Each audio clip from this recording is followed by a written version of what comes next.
देखिए, ये दोनों भजन एक जैसे हैं, लेकिन दोनों में थोड़े से भाव भाव अलग अलग तरह के हैं। ये वहां पे अपन ने देखा था कि अन्य वस्तुओं को किस तरह से ये विचारता, अन्य वस्तुओं के संबंध में ज्ञानी के क्या विचार रहते हैं। और अब यहाँ पे बात आ रही है कि ज्ञानी बाहरी जो कुछ भी समझ लीजिए संयोगों की वजह से नाम वगैरह मिलता है, या जो भी नाम दिए जाते हैं, वो उनमें कितनी सच्चाई देखता है, या किस तरह से उनसे भिन्न अपने आप को मानता है, वो यहाँ पर आता है। पहले भजन बोल लेते हैं। ज्ञानी ऐसो ज्ञान विचारे, ज्ञानी ऐसो ज्ञान विचारे, नारी नपुंसक नर पद काया, आप अकाय निहारे, ज्ञानी ऐसो ज्ञान विचार।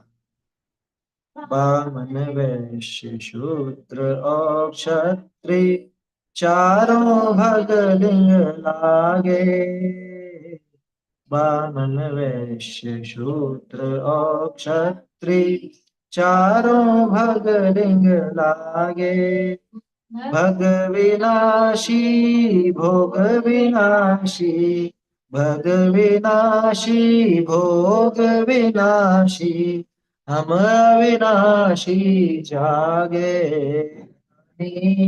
ऐसो ज्ञान विचारे।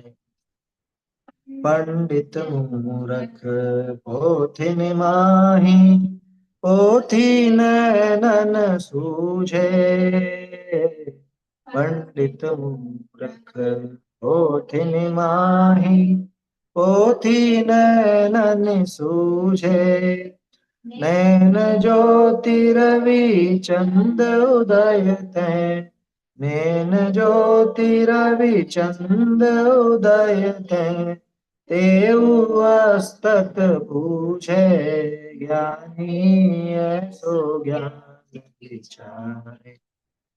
कायर सूर लड़न में गिनिए, लड़त जीव दुख पावे,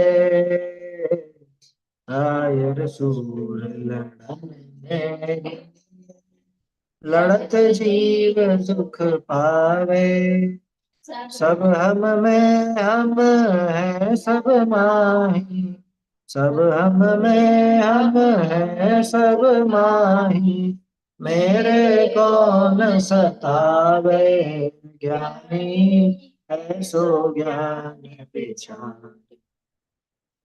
कौन बजावे धरु को गावे, नाचे कौन नचावे, कौन बजावे धरु को गावे, नाचे कौन नचावे, सुपने सा जग ख्याल बड़ा है, सुपने सा जग ख्याल बड़ा है, मेरे मन यो आवे, ज्ञानी ऐसो ज्ञान विचार।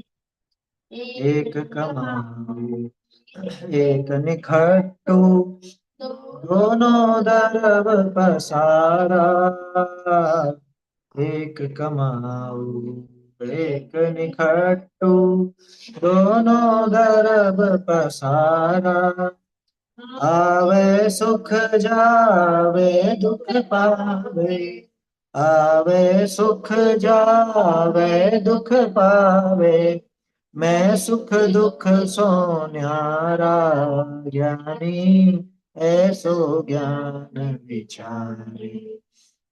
एक कुटुंबी एक फकीरा, दोनों घर बन चाहे, एक कुटुंबी एक फकीरा, दोनों घर बन चाहे, घर भी काको वन भी काको, घर भी काको वन भी काको, ममता दाहे निदाहे, ज्ञानी ऐसो ज्ञान विचार।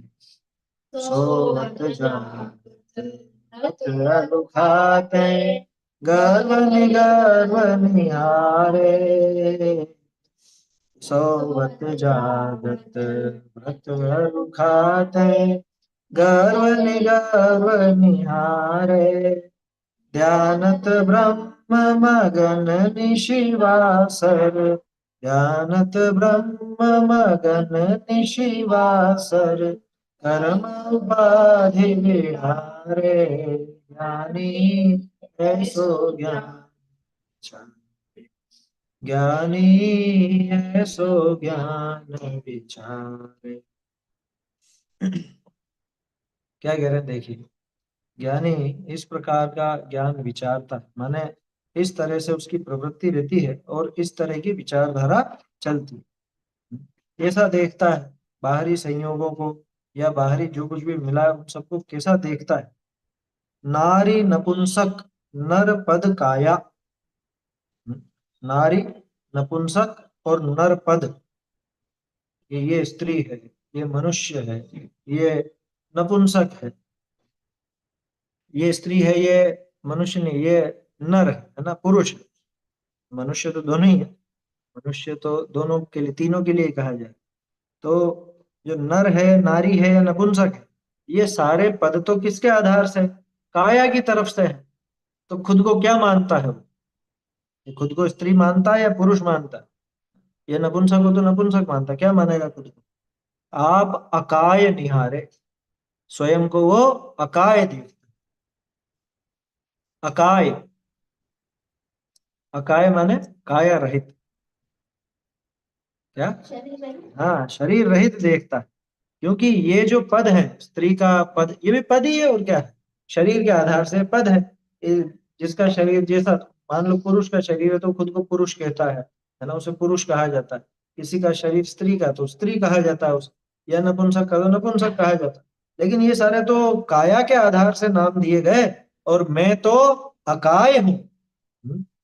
मैं पुरुष नहीं हूँ, मैं स्त्री नहीं हूँ। मैं स्त्री पुरुष नपुंसक आदि के भेद ये मुझ में नहीं है। क्यों, क्योंकि ये भेद तो काया के आधार से, मैं तो काया से रहित हूँ। बढ़िया शब्द है अकाय, है ना, अच्छा नाम है। कोई नाम भी रखना चाहे तो अकाय नाम रखा जा सकता, क्या दिक्कत है उसमें। हम्म?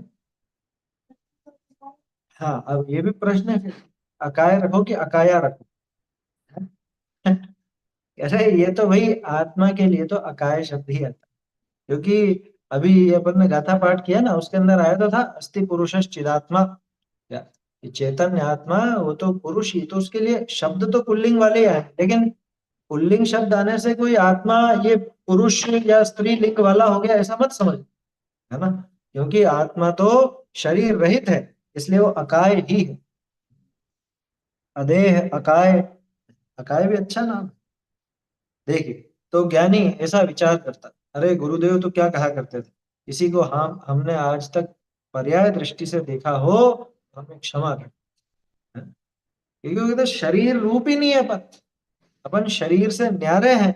जब शरीर से न्यारे हैं, नहीं स्त्री है तो अकाया क्यों रखा जाए, अकाया अपन तो आत्मा का नाम रख रहे हैं ना, इसलिए।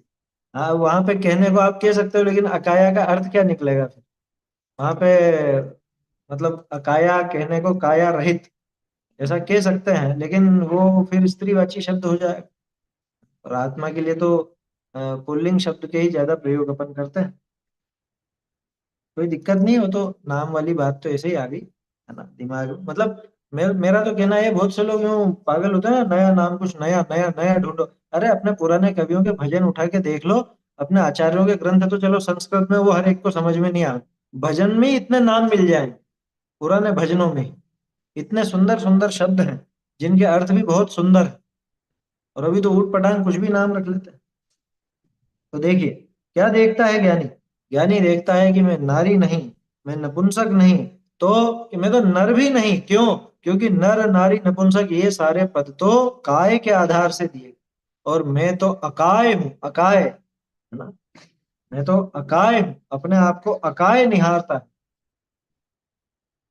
और देखो, शरीर के आधार से और क्या क्या नाम दिए जाते हैं, बामन वैश्य शूद्र और क्षत्रिय, चारों भग लिंग ला, क्या, बामन यानी ब्राह्मण, वैश्य, शूद्र, क्षत्रिय, ये चार वर्ण बोलते हैं ना।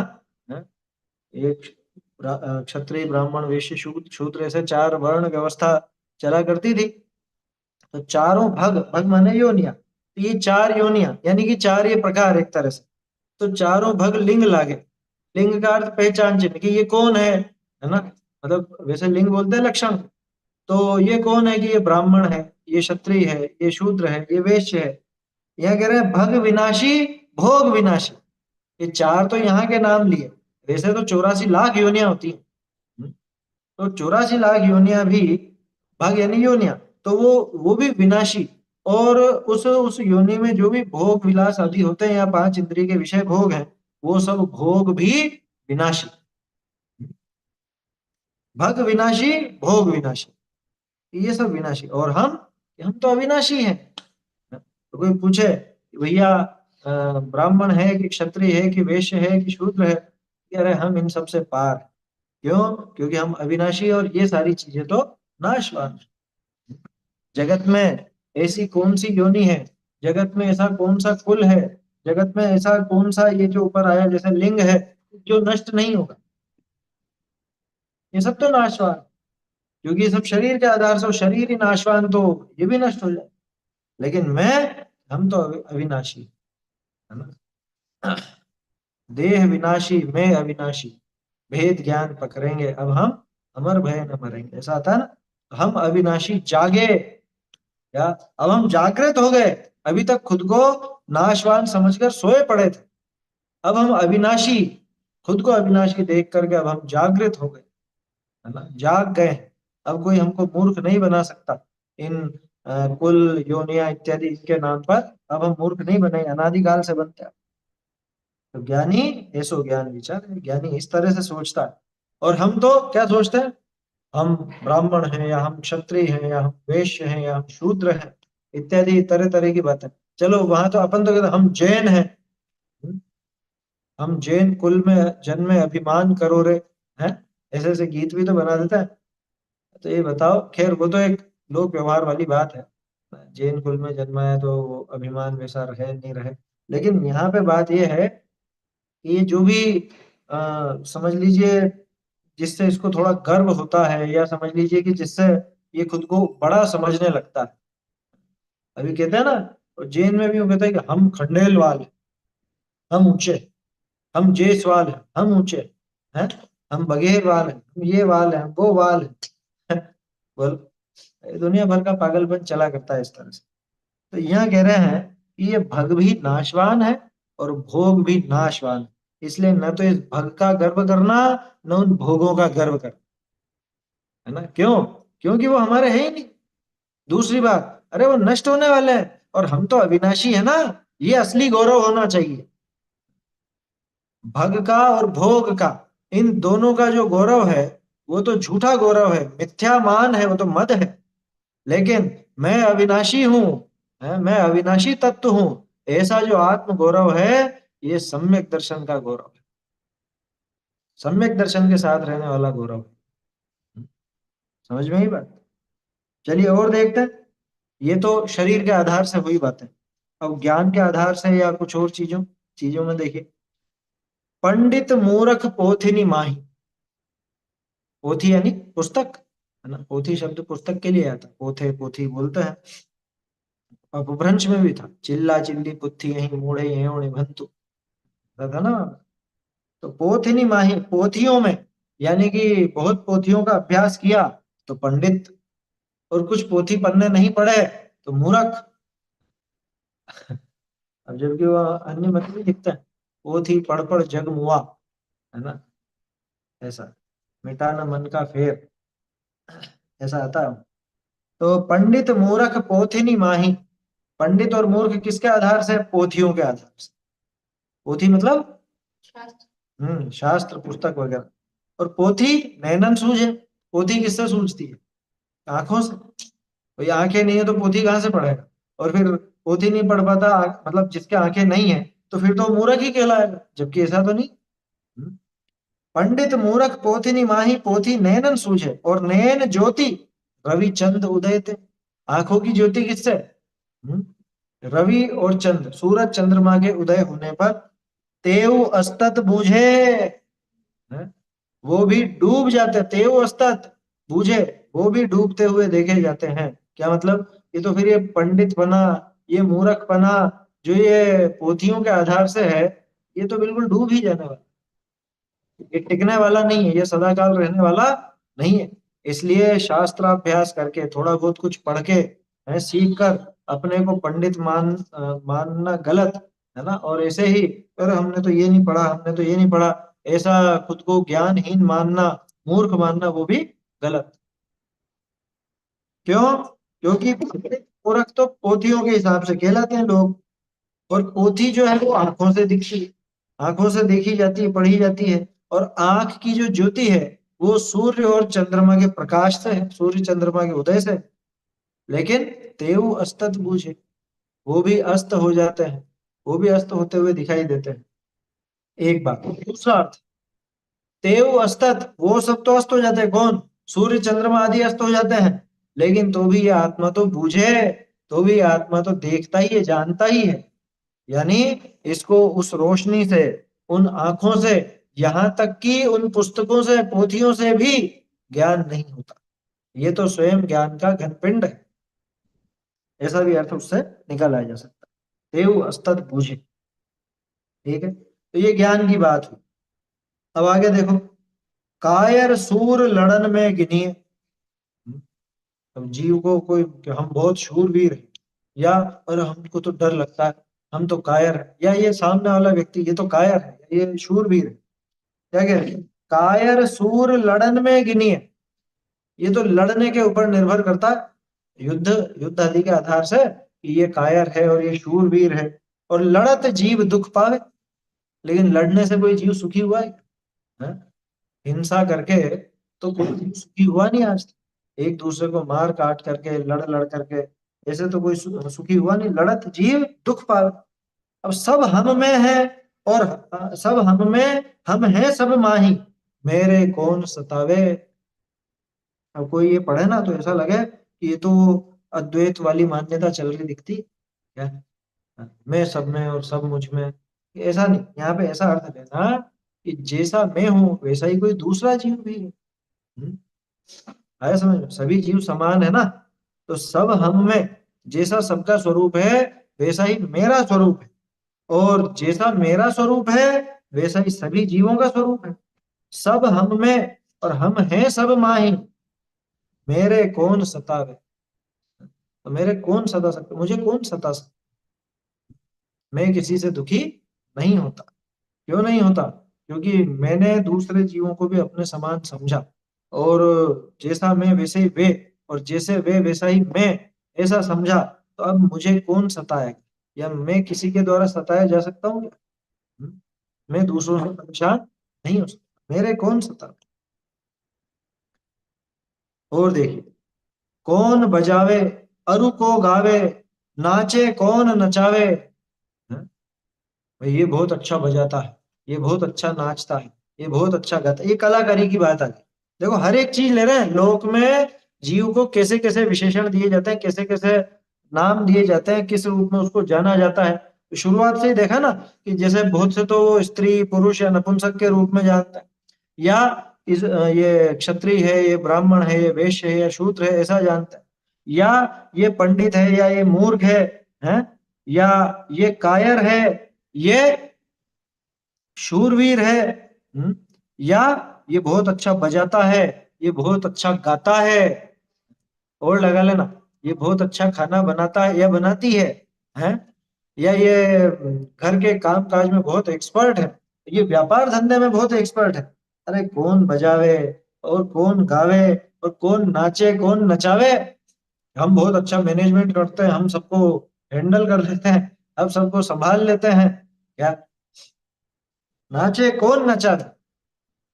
हम सब लोगों को हमारे इशारों पर नचाते हैं, कौन नचावे भैया। सुपने सा जग ख्याल मंडा है, कि सारा जगत कैसा है, कि सुपने का सा, है ना। सुपने जैसा, सपने जैसा, ख्याल यानी खेल, ऐसा खेल मंडा हुआ है, तमाशा है। जगत क्या है? तमाशा। सारा संसार एक तमाशे तमाशे जैसा। सुपने सा जग ख्याल मंडा मंडा है, मेरे मन यूं आवे।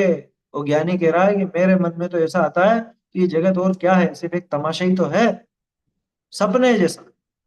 जैसे आंख मीचते ही ये सब चीजें गायब, ऐसे असल में भी ये मुझ में तो है ही नहीं। क्या गायब का मतलब, गायब ऐसी तो नहीं होंगी, जो जहां है वो तो वहां रहने वाला ही है, लेकिन मेरा इनमें बिल्कुल भी प्रवेश नहीं है, मेरे से इनका मुझसे इनका संबंध रंच मात्र भी नहीं।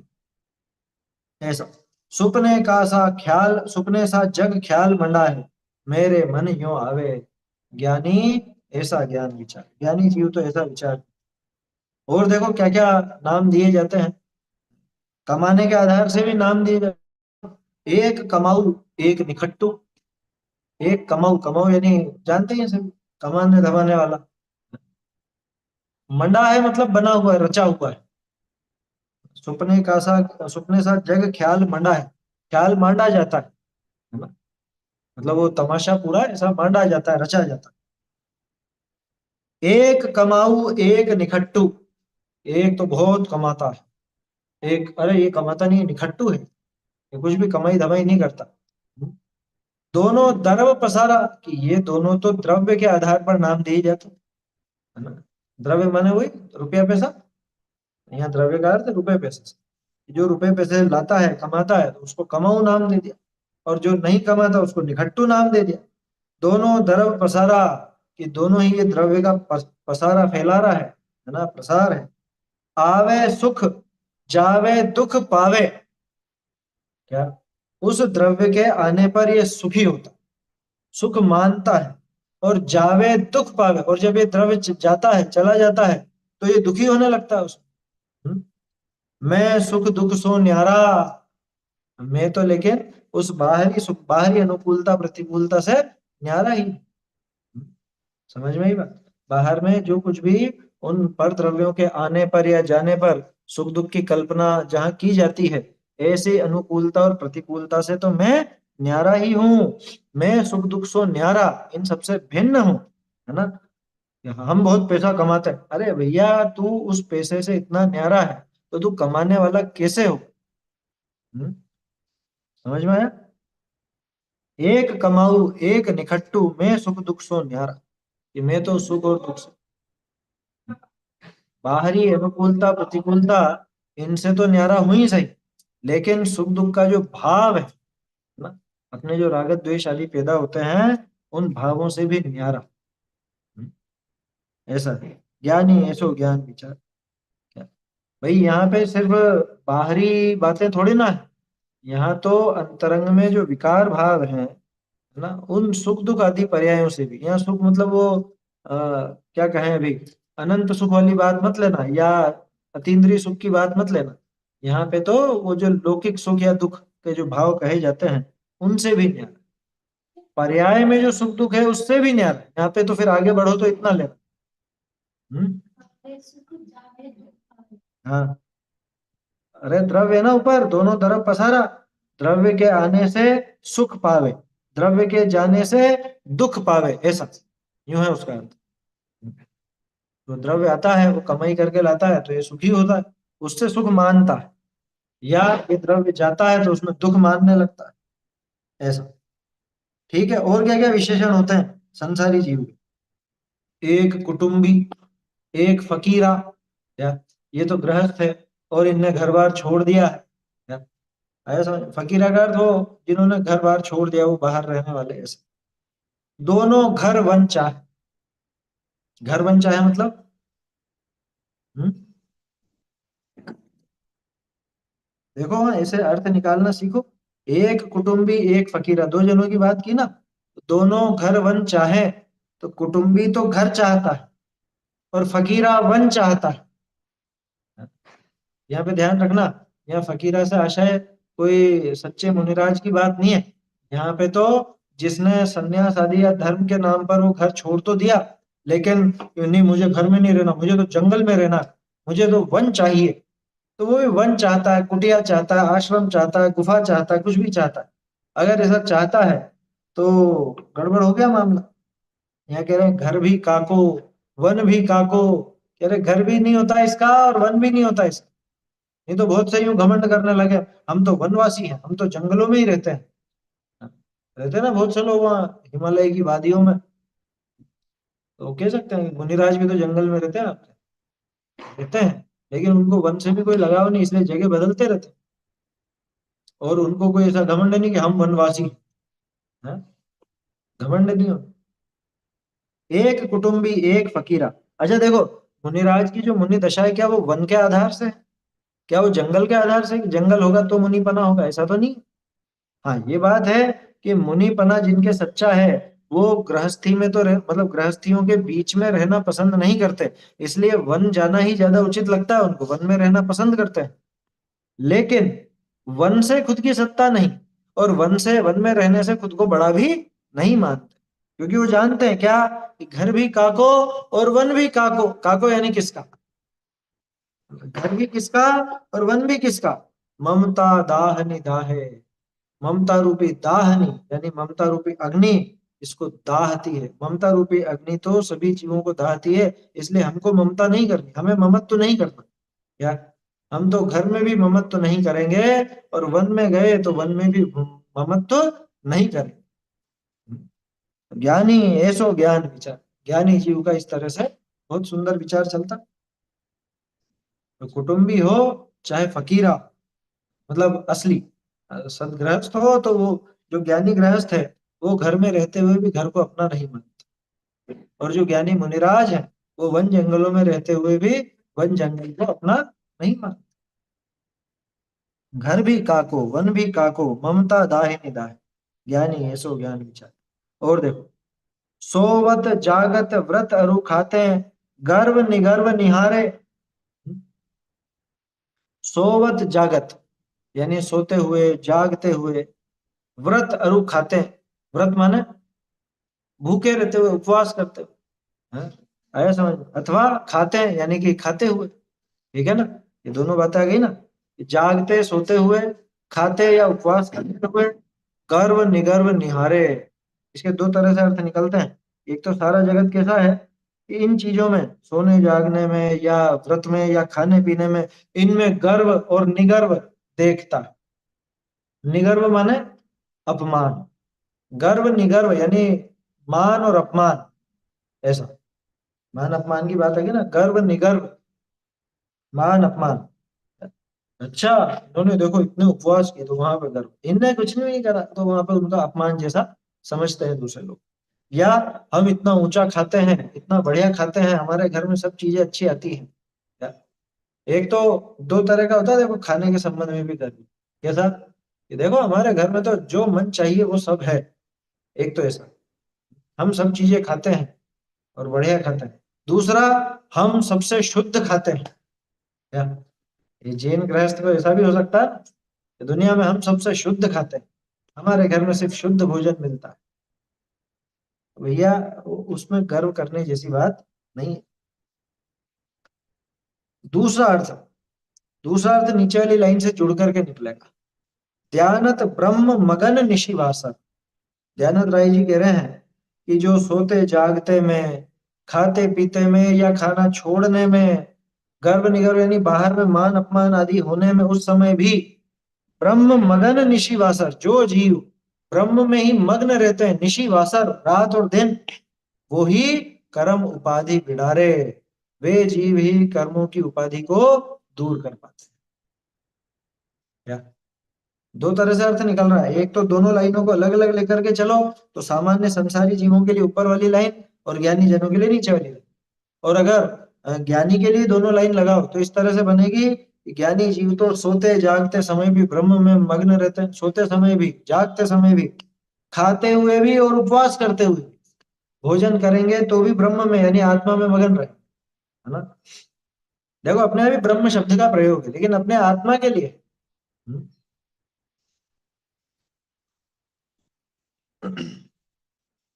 सोवत जागत, अ, नहीं, निगर्व यहाँ पे फिर अपमान वाला, गर्व और निगर्व, है ना? निगर्व वैसा आप कह सकते हो गर्व रहित, लेकिन गर्व रहित वाला अर्थ बैठेगा नहीं ना। गर्व रहित का कैसे बिठाएंगे? सोवत जागत व्रत अरु खाते हैं, गर्व गर्व निहारे। एक तरह से और अर्थ निकलता है इनको निहारे, यानी इनको सिर्फ तटस्थ भाव से देखता। ठीक है ना, इनको तटस्थ भाव से देखता है कौन? ज्ञानी। और वो हमेशा ब्रह्म में ही मग्न रहते हैं। ध्यानत ब्रह्म मगन निशिवासर, कर्म उपाधि विडारे। ऐसे जीव ही कर्मों की उपाधि को विडारे यानी दूर करते हैं, नष्ट करते हैं। ठीक है, ऐसा है। तो ज्ञानी ऐसो ज्ञान विचारे, ना ज्ञानी जीव इस तरह से ऐसा विचार करते हैं। ज्ञानी जीव इस प्रकार से निरंतर चिंतन करते हैं। उनको कभी अपने स्त्री होने का, पुरुष होने का, नपुंसक होने का, इसका कोई ऐसा वो ना तो कोई गर्व होता है ना मलाल होता है। क्यों? क्योंकि वो जानते हैं कि मैं तो काया से ही रहित हूँ, और ये सब तो काया के आधार पर है। ऐसे ही ब्राह्मण, वैश्य, शूद्र, क्षत्रिय, ये सब ये सब अलग अलग योनियां, अलग अलग कुल हैं, लेकिन ये सब नष्ट होने वाले। और जिन भोगों का मत करता है वो भोग भी नष्ट होने वाले, जबकि मैं तो सदा काल अविनाशी रहता हूँ। खुद को थोड़ा बहुत ज्ञान हो जाने पर पंडित नहीं मानता, है ना, या कुछ नहीं पढ़ पाए तो खुद को मूर्ख नहीं मानता। क्यों? क्योंकि जानते हैं ये कि ये पोथियां तो आंखों से देखी जाती हैं, और आंखों की ज्योति जो वो सूरज चांद के अधीन है, और सूरज चांद ये भी डूबते हैं। तो इसलिए पंडित पना और मूर्ख पना ये तो डूब जाएगा एक ना एक दिन। लेकिन मैं तो हमेशा रहूंगा। ऐसे ही कायर और शूरवीर, ये तो लड़ने झगड़ने झगड़ने के हैं, लेकिन हम तो सबको एक जैसा देखते हैं। तो हम किसे तकलीफ दें और कोई हमको क्या तकलीफ देगा? हमने तो खुद को आत्मा देखा, मेरे कौन सतावे। और कौन बजा जगत का, और काम कौन करता है, कौन किस काम में एक्सपर्ट है? न तो मैं गाने बजाने वाला, न नाचने गाने वाला, न दूसरों को नचाने गवाने वाला। सपने का सा ख्याल मंडा, ये तो सपने जैसा ये ख्याल खेल मंडा हुआ है मेरे मन में। तो ऐसा रुपया पैसा कमाना और नहीं कमाना ये मेरा काम नहीं, क्योंकि मैं तो रुपए पैसे से भी न्यारा हूं, है ना। और ये रुपए पैसे में तो आता है तो ये जीव सुखी हो जाता है, जाता है तो दुखी हो जाता है। लेकिन मैं तो उस रुपए पैसे से भी न्यारा, उसके आने जाने से भी न्यारा, उसके होने पर होने वाली अनुकूलता और जाने पर होने वाली प्रतिकूलता से भी न्यारा, और उनमें सुख दुख की जो कल्पना होती है उस कल्पना से भी न्यारा, यहाँ तक कि सुख और दुख की उस पर्याय से भी न्यारा। ऐसा गृहस्थ हो या घर छोड़ दिया हो, दोनों की वो एक ममता पड़ी रहती है। क्या? वो गृहस्थ की ममता घर में है, तो वो जो गृहस्थी छोड़ करके गया, उसकी ममता उस वन में हो जाती है। लेकिन यहाँ कहते हैं कि घर भी किसका और वन भी किसका, ममता की आग में जो दोनों के दोनों जलते हैं। इसलिए हम तो भैया एक वो गाथा थी ना उसमें, अपने भाव बाहुड़ में, ममत्तिम परिवज्जामि निम्ममत्तिम उवट्ठिदो, है, ये सुंदर गाथा थी। ममत्तिम परिवज्जामि निम्ममत्तिम उवट्ठिदो। और नाणम में आधा अवशेषाई वोसरे, ऐसा वो एक शब्द भूल रहा हूँ मैं कुछ उसमें। तो बाहर की कोई वस्तु मेरी नहीं है, और अवशेषाई वोसरे, मैं आत्मा में ही लीन होता हूँ, बाकी सबको छोड़ता हूँ, ऐसा। ममत्तिम परिवज्जामि निम्ममत्तिम उवट्ठिदो आलम्बनम च में आधा, कि अब आत्मा ही मेरा आलम्बन है, अवशेषाई वोसरे, बाकी सबको मैं छोड़ता हूँ। तो यहाँ तो ममता छोड़ने की बात है। सोवत जागत व्रत अरु खाते हैं, ये भी देख ले अपन ने, है ना, कि सोते समय, जागते समय या खाने पीने से पूरी दुनिया तो इन सब चीजों में गर्व या अपमान ऐसा समझती है। ज्ञानी इसको इस रूप में देखते नहीं है। वो तो सोते जागते खाते पीते आहार छोड़ते आहार करते हैं, बाहर अनुकूल प्रतिकूल परिस्थिति में भी ब्रह्म में ही निरंतर मग्न रहते हैं। और ऐसे जीव ही कर्म उपाधि को दूर करते हैं। जगत में जो कर्मों की ऐसी उपाधि चली आ रही है, कर्मों की उपाधि लगी हुई है अनादिकाल से, जिसकी वजह से हम दुखी होते हैं, ऐसी कर्म उपाधि का ये नाश कर डालते हैं और पूर्ण सुखी हो जाते हैं। ज्ञानी ऐसो ज्ञान विचारे, ज्ञानी जी वैसा ज्ञान का विचार करते हैं। ऐसा ज्ञान का विचार करते माने निरंतर ऐसा उनके चिंतन चला करता है।